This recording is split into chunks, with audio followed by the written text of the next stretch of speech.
The fight between Texas and the federal government over control of the U.S.-Mexico border has further intensified after Texas officials announced the installation of even more razor wire to deter migration.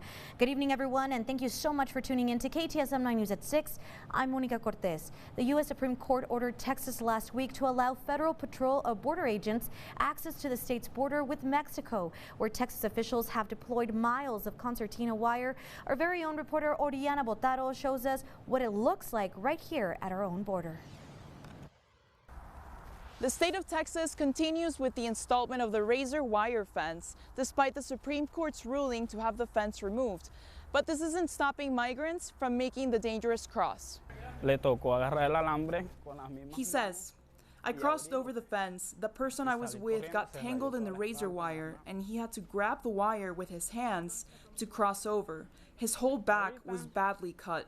The state of Texas is in a legal standoff with the Supreme Court, and the state isn't backing off anytime soon.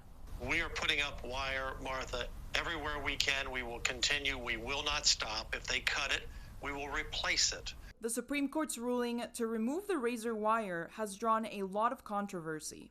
Greg, what he's doing is not resolving anything. So he's going to make it, he's making it worse. People is getting injured, and people is dying because of that. Migrants are using things like coats, blankets, or whatever they have in hand. They're throwing it over the fence to avoid injuries when they cross. Garcia also goes on to say that the barbed wire fence has done nothing to deter immigration. If anything, it's made things worse. What it's doing is sending migrants to where there's no concertina wire. I mean, into the deserts, into the mountains to cross there. And there is very dangerous.